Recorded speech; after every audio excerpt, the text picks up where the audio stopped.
Assalamualaikum warahmatullahi wabarakatuh.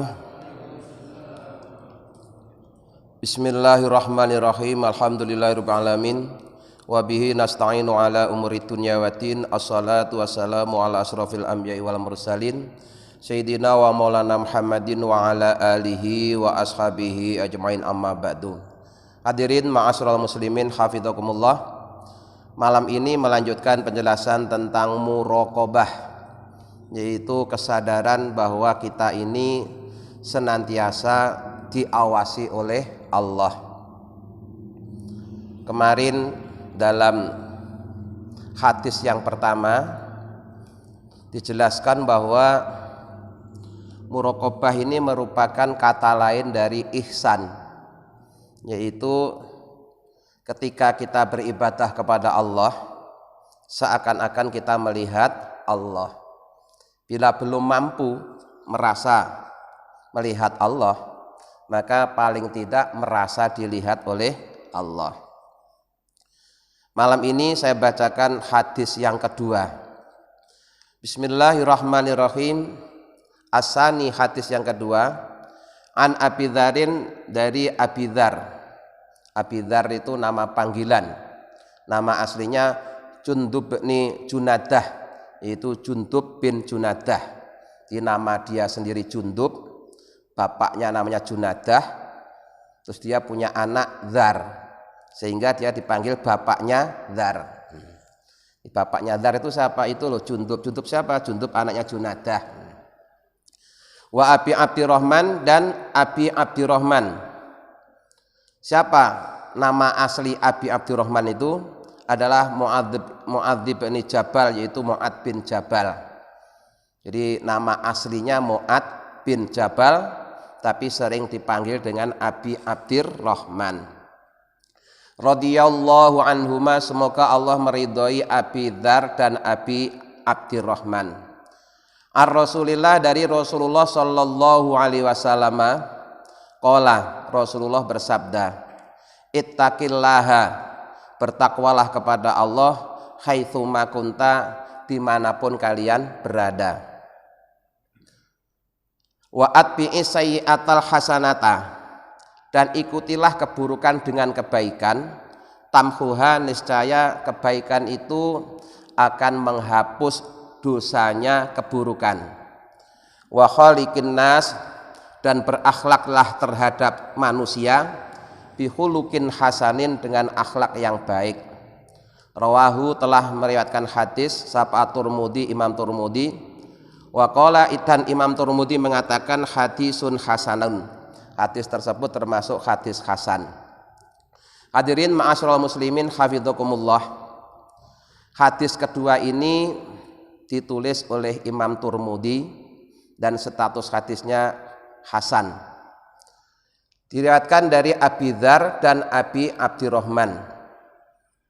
Rasulullah bersabda, dan ini sangat populer, yaitu memerintahkan kepada kita untuk bertakwa kepada Allah.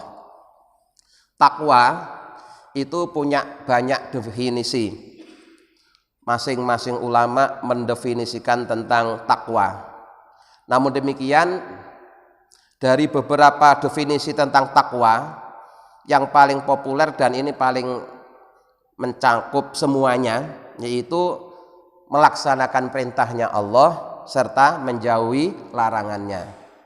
Jadi inti dari takwa itu dua, melaksanakan perintah, menjauhi larangan. Oleh karena itu, kita bisa bertakwa dengan berbuat atau dengan tidak berbuat. Artinya, ketika kita berbuat, maka hendaklah berbuat dalam rangka melaksanakan perintah. Nah, ketika tidak berbuat, niatkanlah dalam rangka menjauhi yang dilarang.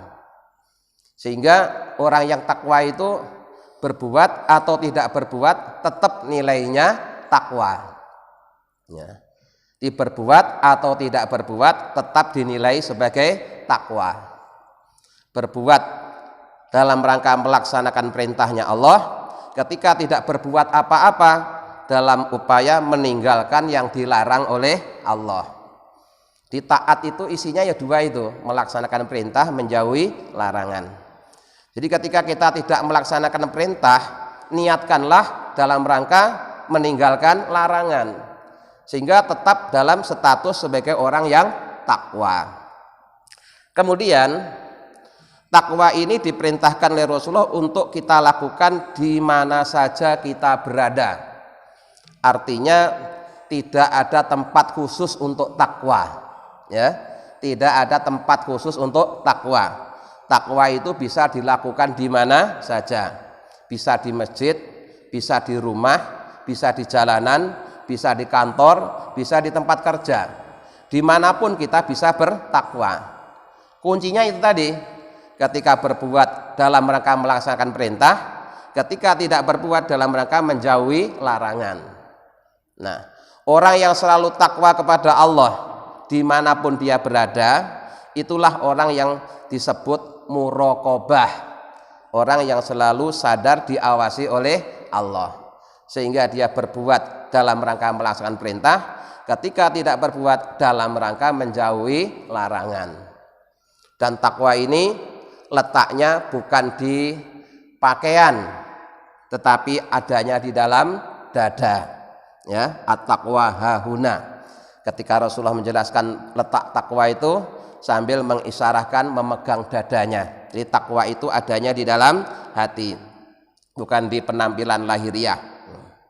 Itu pesan Rasulullah yang pertama, bahwa hendaknya kita dimanapun berada selalu bertakwa. Caranya ketika berbuat niatkan melaksanakan perintah, ketika tidak berbuat niatkan menjauhi larangan. Perintah yang kedua, wa'at bi'i sayyi'atal hasanata tamhuha, dan ikutilah keburukanmu dengan kebaikan. Niscaya kebaikan itu akan menghapus keburukannya. Artinya begini, setiap kita itu punya dua potensi, potensi baik dan potensi buruk. Semua orang begitu. Tidak ada orang yang baik terus, juga tidak ada orang yang buruk terus. Sebaik-baiknya orang walaupun sedikit ada keburukannya. Sebaliknya, seburuk-buruknya orang walaupun sedikit juga ada kebaikannya. Nah, jadi nggak ada orang yang full buruk semua, juga tidak ada full baik semua. Nah, caranya supaya kita selamat, kalau memandang orang lain, pandanglah dari sisi baiknya. Sementara kalau memandang diri sendiri, pandanglah dari sisi buruknya. Itu adabnya begitu. Sehingga orang yang bertakwa kepada Allah itu melihat siapa saja, dia melihat bahwa orang lain itu lebih baik daripada dirinya. Ya. Ini sering saya sampaikan dalam kajian-kajian yang lalu. Kalau kita ketemu dengan orang yang lebih tua, lihatlah orang yang lebih tua itu lebih baik daripada kita. Kenapa? Dia lebih tua daripada kita, umurnya lebih banyak daripada kita, sehingga amal solehnya pun juga lebih banyak daripada kita. Itu kalau ketemu orang yang lebih tua. Kalau ketemu dengan orang yang lebih muda, lihatlah, yang lebih muda itu juga bisa jadi lebih baik daripada kita. Kenapa? Dia lebih muda daripada kita, umurnya lebih sedikit daripada kita, berarti dosanya juga lebih sedikit daripada kita. Caranya begitu ya. Ketika melihat orang alim, jelas orang alim itu lebih baik daripada kita, wong dia berilmu. Tapi ketika kita melihat orang yang tidak berilmu pun, bisa jadi yang tidak berilmu itu juga lebih baik daripada kita. Kok bisa? Bisa. Gimana? Orang yang tidak punya ilmu itu kalau berbuat salah itu mudah dimaafkan, Pak. Ya, berbuat salah karena tidak tahu itu mudah dimaafkan. Sebaliknya kalau orang itu sudah tahu bahwa itu dilarang kok kemudian dia melanggar, itu kan hukumannya berat. Jadi sama-sama salah, kesalahan yang dilakukan oleh orang yang bodoh itu mudah dimaafkan. Bahkan, Mbak, sampai ketemu orang kafir pun, ya, kita tidak bisa langsung menvonis kita lebih baik daripada dia. Memang iman itu lebih baik daripada kafir itu iya. Tapi akhir dari kehidupan manusia itu masih misterius. Ya. Banyak orang yang saat ini kita temui masih kafir, ternyata di akhir hidupnya mukmin. Atau sebaliknya, banyak orang yang hari ini mukmin ternyata di akhir hidupnya kafir. Naudzubillah min dzalik. Itu semua tadi dalam rangka adab, ya, adab melihat orang lain dari sisi baiknya. Jadi sekali lagi setiap orang itu punya potensi baik, punya potensi buruk. Maka ketika kita lihat orang lain, lihatlah potensi baiknya. Sebaliknya kalau kita melihat diri sendiri, lihatlah potensi buruknya. Kemudian jika terjadi pada diri kita satu keburukan, ya, maka keburukan kita itu jangan kemudian membuat kita putus asa dari rahmat Allah. Hendaklah keburukan yang kita lakukan itu segera ditaubati, segera diganti dengan kebaikan. Maka kebaikan yang kita lakukan itu nanti akan menghapus keburukan yang kita lakukan. Nah, itu tentunya ada rinciannya, ya, ada rinciannya.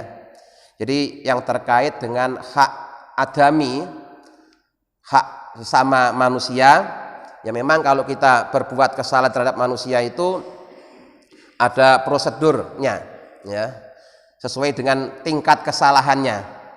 Mungkin cukup dengan meminta maaf. Tapi kalau memang kesalahannya itu mengambil hak orang lain, yang harus dikembalikan. Nggak cukup hanya meminta maaf, ya. Misalkan kayak koruptor itu nggak cukup hanya minta maaf atau dihukum, tapi hasil korupsinya harus dikembalikan, ya. Itu karena hak adami. Jadi rinciannya panjang, ya.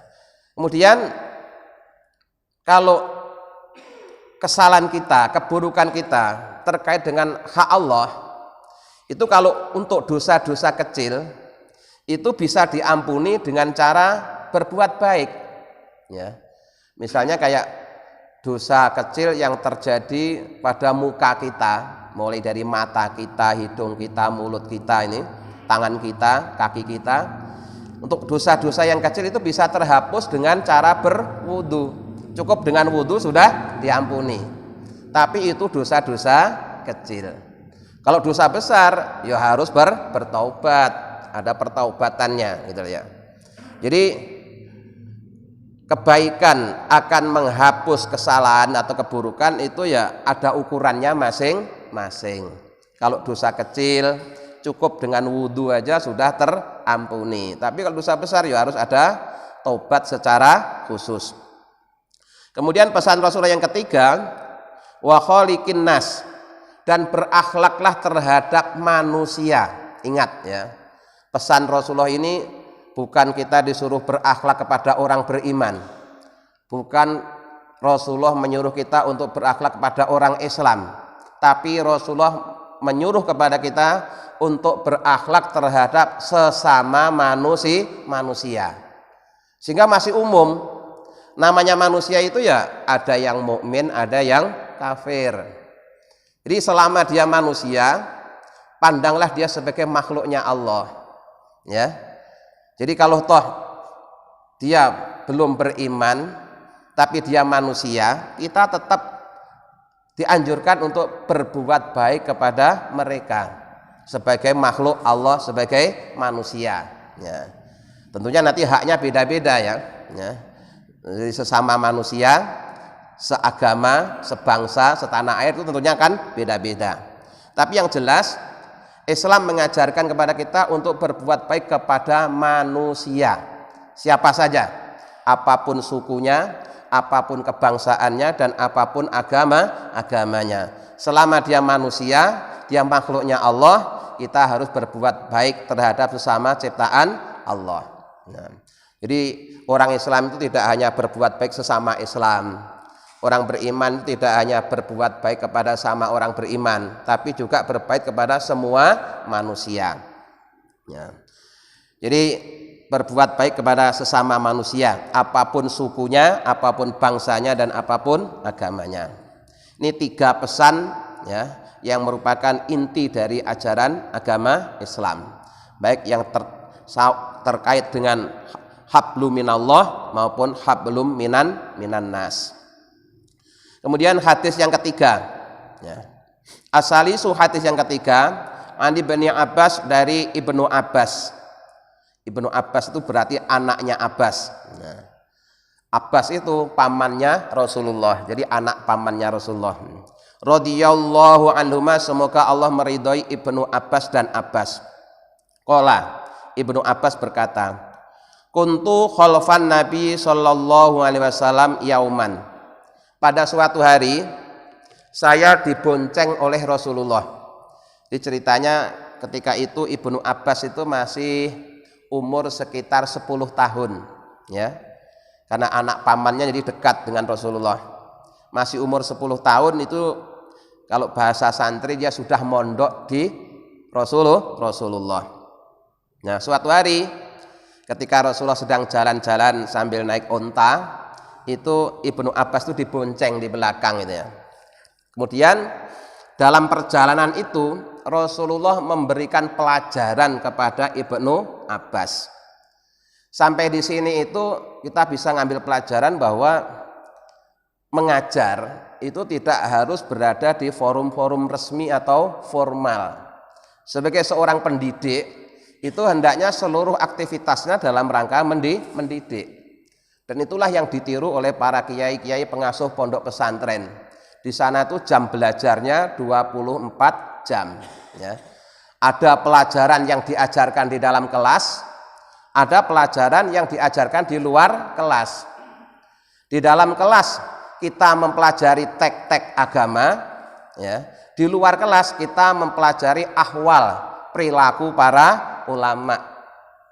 Karena jika seseorang memahami Islam hanya dari teks, Pak, itu sering salah paham, ya.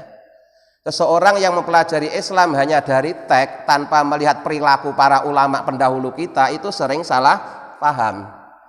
Maka kalau di pesantren itu pelajaran yang diajarkan ada pelajaran teks diajarkan di ruang kelas, ada pelajaran ahwal yaitu diajarkan dicontohkan oleh gurunya, oleh kiainya selama 24 jam. Nah, Rasulullah mengajarkan kepada Ibnu Abbas ini tidak hanya di majelis taklim, tidak hanya saat di masjid, tapi sambil jalan-jalan, ya. Sambil jalan-jalan naik onta dibonceng. Faqala, kemudian Rasulullah bersabda, ya gulam, wahai anak kecil. Gulam itu panggilan sayang buat anak kecil, ya. Di setiap daerah punya nama sendiri-sendiri, ya. Ada yang dipanggil tole, ada yang dipanggil cung, ya. Dipanggil nak, dipanggil macam-macam lah. Itu intinya adalah panggilan-panggilan sayang buat anak kecil. Itu bahasa Arab itu gulam, ya. Ya gulam, wahai anak kecil, inni u'allimuka kalimatin. Aku akan mengajarkan kepadamu tentang beberapa kalimat. Ini walaupun yang diajar itu anak yang masih umur 10 tahun, tapi Rasulullah sudah menanamkan tauhid, ya. Apa ajaran Rasulullah? Pertama, ihfadillaha, jagalah Allah, yahfadka, maka Allah akan menjagamu. Yang dimaksud dengan menjaga Allah itu bagaimana? Yang dimaksud dengan menjaga Allah adalah menjaga perintah-perintahnya untuk dilaksanakan dan menjaga larangan-larangannya untuk ditinggalkan. Itu namanya menjaga Allah. Nah, kalau kita bisa seperti itu, maka kita pun juga akan selalu dijaga oleh Allah, ya. Dijaga oleh Allah dari segala bencana, baik bencana di dunia maupun bencana di akhirat. Jadi kuncinya itu, Pak, ya.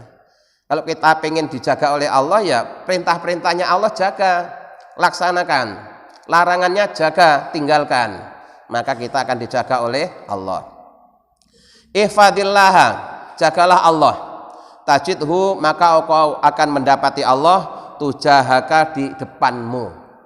Jadi kalau kita selalu menjaga perintah-perintah Allah, menjaga larangan-larangannya untuk ditinggalkan, itu kita mendapati Allah di depan kita, dekat dengan kita, ya. Allah dekat dengan kita. Sehingga kalau kita sudah dekat dengan Allah, ya pasti aman lah, dijaga oleh Allah, ya. Minta apa aja ada, ada di depan kita. Nah, itu menggambarkan bila seorang telah bersandar hanya kepada Allah, Allah sangat dekat kepadanya. Maka terusnya, idza sa'alta, bila kalian meminta, fas'alillaha, maka mintalah kepada Allah. Nah, ini Rasulullah sudah mengajarkan ilmu hakikat, ya. Kalau kalian minta, mintalah ke Allah. Dalam hal apa kita minta ke Allah? Ya, tentu kan perlu dijelaskan ya. Masa terus minta permen ke Allah? Ya itu tentunya gini, hakikatnya yang bisa memberi kita apa saja yaitu cuma Allah, ya. Yang bisa memberi kita apa saja itu hanya Allah. Cuma nanti ketika Allah memberikan permintaan kita itu kadang melalui makhluknya. Maka terkait dengan hal ini ya kita harus memadukan antara pemahaman syariat dan hakikat, ya. Secara syariat kita hidup di tengah masyarakat juga harus saling tolong menolong. Walaupun hakikatnya yang menolong adalah Allah, ya. Dalam hal minta meminta kan juga begitu ya. Kita biasa minta kepada teman, minta air, minta apa gitu kan biasa. Ya. Apa terus misalkan kita hanya sekedar ingin minum segelas air terus mintanya langsung ke Allah. Ya kayaknya kalau kelas kita tidak seperti itu. Ya. Beda dengan Nabi Musa. Karena Nabi Musa itu memang nabi yang sangat manja kepada Allah. Nabi Musa itu tidak hanya hal-hal yang besar, Pak. Hal-hal yang kecil aja dia mintanya ke Allah. Ya. Nabi Musa itu saking manjanya ke Allah itu minta roti atau minta ke Allah. Ya, mintanya ke Allah. Sakit gigi itu minta obat juga ke Allah, itu Nabi Musa. Ya. Nah, kita yang orang biasa ya harus dilihat kita minta apa. Ya. Kalau minta kesehatan, minta keselamatan, minta perlindungan tentunya itu semuanya yang bisa memberi hanya Allah. Ya, kesehatan, keselamatan, kesembuhan itu hanya hak prerogatifnya Allah. Wa idza sta'anta, dan bila kalian minta tolong, fasta'in billah, minta tolonglah kepada Allah. Jangan minta tolong kepada selain Allah. Nah, ini juga dalam hal apa kita tidak boleh minta tolong kepada selain Allah. Nah, ini dirinci juga, Pak. Ya, ini perlunya ngaji lewat ulama itu supaya kita tidak salah dalam memahami teks. Nah, kalau coba Bapak hanya mendengar kalau kita minta tolonglah kepada Allah, jangan minta tolong kepada selain Allah. Terus kita hidup di tengah masyarakat nggak mau tolong menolong, kan salah juga. Ya. Ya dalam hal apa? Dilihat dulu, dirinci ya. Karena di ayat yang lain ya Allah juga berfirman wa ta'awanu 'alal birri wa taqwa. Tolong menolonglah kalian dalam hal kebaikan dan takwa. Jadi kita diperintahkan oleh Allah juga untuk saling tolong menolong. Terus jangan kemudian ayat ini dihadapkan pada ayat ini loh, kalau begitu bertentangan. Katanya kita tidak boleh minta tolong kepada selain Allah. Ini kok disuruh minta tolong, saling tolong menolong. Nah itu konteksnya beda ya. Hakikatnya yang bisa menolong melindungi hanya Allah, tapi syariatnya ya beda lagi ya. Syariatnya kita hidup di masyarakat juga harus saling tolong menolong karena memang kita ini adalah makhluk sosial, tidak bisa hidup sendiri. Semua kebutuhan kita ini ya melalui proses interaksi sosial. Nah, jadi ini Rasulullah mengajarkan hakikat ya. Jadi jagalah Allah, Allah akan menjagamu. Jagalah Allah, maka Allah ada di depanmu. Bila kalian minta, mintalah ke Allah. Bila kalian minta tolong kepada Allah. Wa'lam, dan ketahuilah anal ummata, sesungguhnya umat, orang banyak lah ya. Lawij tamaat, bila dia berkumpul bersatu, ala yanfa'uka, untuk memberi manfaat kepadamu, bisai'in, dengan sesuatu, lam yanfa'uka, niscaya mereka semua tidak akan beri manfaat kepadamu, illa bisai'in, kecuali dengan sesuatu, qad katabahullahu, kecuali yang benar-benar sudah ditetapkan oleh Allah.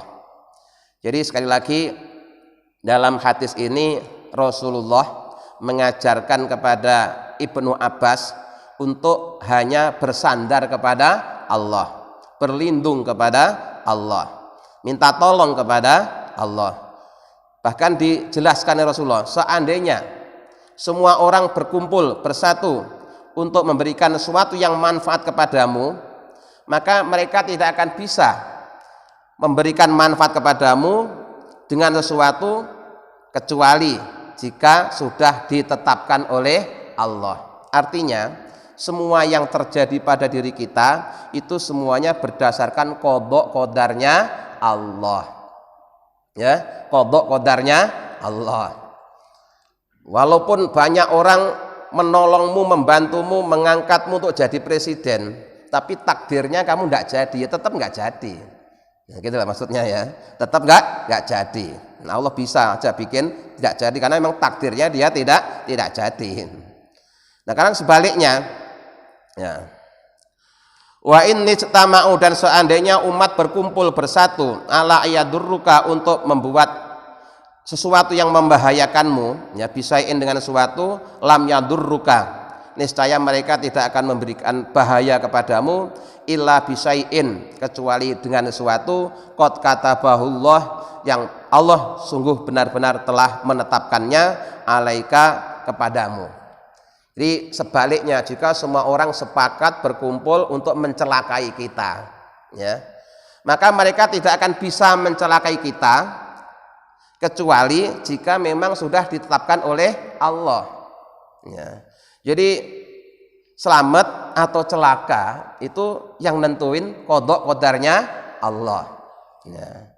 Walaupun orang berupaya untuk membantumu, niscaya mereka tidak akan beri manfaat kepadamu kecuali jika sudah ditetapkan oleh Allah. Walaupun semua orang berupaya mencelakaimu, mereka tidak bisa mencelakaimu kecuali jika telah ditetapkan oleh Allah. Ini intinya, kita harus percaya dengan qada qadarnya Allah, yang itu merupakan salah satu rukun iman, ya, rukun iman yang ke-6. Kita percaya dengan qada qadarnya Allah. Semua yang terjadi di alam semesta ini, ya, itu semuanya sudah diprogram oleh Allah dan pasti akan terjadi sesuai dengan program-programnya. Nah, kalau kita menyadari yang seperti itu, kita tidak akan gampang kecewa. Ya. Ketika berhasil kita akan bersyukur, ketika tidak berhasil kita juga tidak akan kecewa. Kenapa? Memang semuanya sudah berdasarkan kehendak Allah. Tapi kalau kita tidak yakin dengan qada qadarnya Allah, nanti kalau berhasil lupa diri karena merasa itu usaha dia sendiri, ketika tidak berhasil kemudian kecewa. Itu orang yang tidak percaya dengan qada qadar. Dia hanya bergantung pada usaha manusia. Nah, rufi'atil aqlamu, pena-pena yang menulis takdir telah diangkat. Berarti penulisan takdir kita sudah selesai. Ya, jatah rizki kita itu sudah ditetapkan oleh Allah, Pak. Dan itu tidak bakalan tambah atau berkurang. Umur kita juga sudah ditetapkan oleh Allah. Maka kita yang bisa kita lakukan itu hanya minta barokah. Ya, barokah itu nilai tambah, ya. Nilainya yang tambah, bukan nominalnya, ya. Kayak rezeki manusia itu sudah Allah tetapkan sejak manusia masih dalam kandungan usia 4 bulan. Itu rezeki kita itu sudah ditetapkan oleh Allah, seberapanya itu sudah. Maka ketika kita hidup di dunia ini, apa yang kita dapatkan itu ya sesuai dengan jatah kita. Allah tidak bakalan keliru membagi jatah rezeki hambanya. Cuma kita aja yang suka buruk sangka. Karena hari ini dapat 1 juta, kemudian besok dapat 700, terus kita buruk sangka ini gara-gara yang 300 direbut temen. Itu kesalahan kita atau kebodohan kita.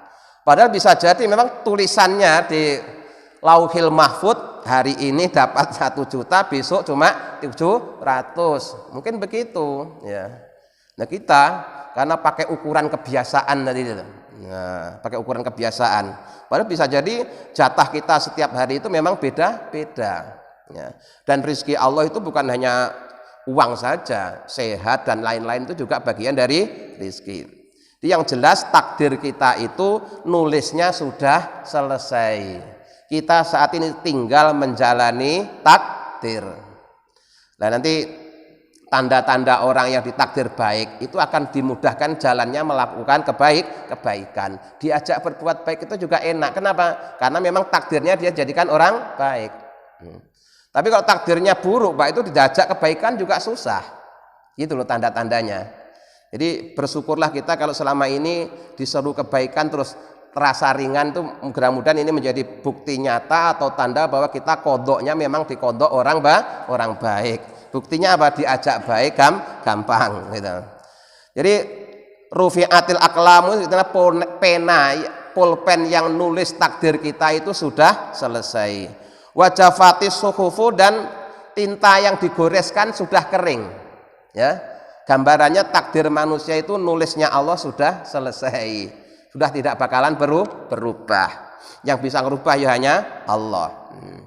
Nah ini pelajaran Rasulullah kepada anak yang baru umur 10 tahun, langsung diajarkan ilmu tauhid dan ilmu hakikat agar hanya bersandar kepada Allah. Nah, rawahu Turmudi, hadis tersebut diriwayatkan oleh Imam Turmudi. Wa qala, dan Imam Turmudi berkata hadisun hasanun sahihun. Status hadis tadi adalah hadis yang hasan dan sahih. Wa fi riwayati ghairi Turmudi, dalam riwayat selain Imam Turmudi, jadi imam hadis yang lain tapi selain Turmudi, itu redaksinya sedikit berbeda. Ya, ihfadillaha, jagalah Allah, maksudnya melaksanakan perintahnya, ya, menjaga perintahnya untuk dilaksanakan, menjaga larangannya untuk ditinggalkan. Tajidhu amamaka, kau akan mendapati Allah di depanmu. Nah, dekat maksudnya. Ta'arruf ilallahi firraha, kenalilah Allah ketika kau dalam keadaan longgar. Ya, ya'rifka, niscaya Allah akan mengenalimu fisidda, dalam keadaan sulit. Ya, ketika kita sukses, enak, itu hendaknya kita mengenal Allah dengan cara bersyukur. Kesuksesan kita, keenakan kita itu merupakan karunia dari Allah. Kalau kita pas enak ingat Allah, nanti pas tidak enak kita diingat oleh Allah, ditolong oleh Allah. Nah ini perlu ya Rasulullah sampaikan, karena gini, umumnya orang itu baru kenal Allah kalau lagi nggak enak, ya, pas sukses, pas istilahnya naik daun atau di puncak karir, wah udah kayak nggak ingat sama Allah dan nggak butuh sama Allah, merasa semuanya serba bisa. Tapi nanti ketika udah jatuh, nah itu kalau dapat pertolongan dia akan ingat Allah, ya. Kalau udah jatuh sudah ingat sama Allah itu berarti udah celaka sekali itu. Ya. Jadi kalau kita baru ingat Allah dengan cara jatuh itu juga masih bersyukur loh Pak itu ya. Ketika jatuh masih ingat Allah. Nah, yang susah itu, yang celaka kalau udah jatuh nggak ingat Allah. Nah, tetapi ada yang lebih baik, yaitu apabila kita ketika sukses ingat Allah, ketika gagal kita akan diingat oleh Allah. Allahnya yang malah ingat kita. Nah, wa'lam, dan ketahuilah anama ahtoaka, sesungguhnya sesuatu yang luput darimu, lam yakun, niscaya tidak akan terjadi, liusibaka, mengenaimu. Apa yang oleh Allah sudah ditetapkan, ditakdirkan, ini akan luput darimu, tidak mengenaimu, ya pasti tidak akan mengenai, gitulah. Istilahnya walaupun kita diincar oleh 7 orang sniper, tapi takdirnya tidak kena, ya tidak kena, meleset. Padahal yang nembak sudah 7 orang penembak jitu. Kenapa? Memang takdirnya ya tidak kena. Wa ma asabaka lam yakun liyukhti'aka. Sebaliknya, apa yang ditakdirkan oleh Allah mengenaimu, ya pasti tidak akan luput darimu. Yang ditakdirkan kena ya pasti kena. Wa'lam, dan ketahuilah, ya. Ini tambahannya yang ada dalam riwayat selain Turmudi, ya. Anan nasro, sesungguhnya pertolongan itu ma'as sobri, bersama kesabaran. Ketika kita mendapati kesulitan, ya, untuk mendapatkan pertolongan Allah itu salah satunya dengan bersabar. Maka perintahnya dalam Al-Quran, wasta'inu bis sobri wassolah, minta tolonglah kepada Allah dengan cara sabar menjalani musibah dan sholat. Jadi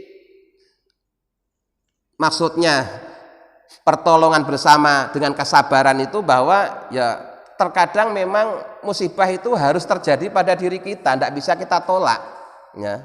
Karena memang takdirnya harus kena, ya. Takdirnya kita harus sakit, takdirnya kita harus bangkrut, takdirnya kita harus ada perkara, itu memang harus dijalani. Tapi jalanilah dengan sabar. Kalau dengan sabar, nanti walaupun kita sedang menjalani sesuatu yang tidak enak, kita akan ditolong oleh Allah. Minimal diampuni dosa-dosanya, ya. Atau dihapus dari keburukan-keburukannya. Ya. Wa anal faraja ma'al karbi, dan setiap keberhasilan, ya, dan setiap kesenangan itu bersama kesedihan. Ya. Jadi tidak ada orang itu hidupnya senang terus, juga tidak ada yang sedih terus, pasti. Ya. Kadang sedih, kadang senang. Bahkan orang yang hidupnya susah itu malah gampang senang. Ya, karena ukuran senangnya itu gampang. Ya. Orang yang sedikit harapannya itu sedikit kecewanya. Tapi orang yang banyak keinginannya juga harus siap-siap banyak kecewanya. Karena setiap keinginan yang tidak berhasil akan menjadikan dia kecewa. Wa anna mal usri yusra, dan sungguhnya pada kesulitan ada kemudahan. Jadi berakit-rakit ke hulu, berenang-renang ke tepian. Ya. Bersakit-sakit dahulu, bersenang-senang kemudian, itu sudah merupakan bagian dari qadha qadarnya Allah. Jika ingin berhasil juga harus sungguh-sungguh. Tidak ada yang enak terus gitu ya. Kepengen alim ya harus belajar, kepengen kaya harus kerja keras. Takdir Allah memang begitu. Enggak ada yang tiba-tiba. Kita harus sabar menjalani proses, jangan ambil jalan pintas. Sekarang orang pengennya ambil jalan pintas, ya. Pengen kaya tapi enggak mau usaha keras, terus malah yang dijalani korupsi, kong kali kong, nyuri. Nah, itu kan orang enggak sabar menjalani proses, ya. Pengen cepat kaya tapi enggak mau lewat proses yang benar, akhirnya ambil jalan pintas melalui mencuri. Nah, itulah sekalian pokok-pokok ajaran Rasulullah yang diajarkan kepada Ibnu Abbas yang ketika itu masih berusia 10 tahun. Dan ini disampaikan tidak dalam forum resmi atau formal, sambil jalan-jalan. Artinya gini loh, kita yang sudah punya cucu sambil ngomong itu bisa anak kita kenalkan dengan Allah, ya. Lihat apa saja, ayo ini siapa yang menciptakan? Allah. Ya, kita lihat apa, lihat tanaman, lihat binatang, kenalkan itu semuanya ciptaan Allah, yang ngasih rizki Allah, gitu Pak, ya. Bisa kita contoh seperti itu. Jadi memberi pelajaran kepada anak tidak harus di forum formal dan resmi, tapi bisa sambil ngomong, bisa sambil main. Mudah-mudahan dengan bimbingan Allah kita bisa memahami dan mengamalkannya. Amin ya rabbal alamin. Assalamualaikum warahmatullahi wabarakatuh.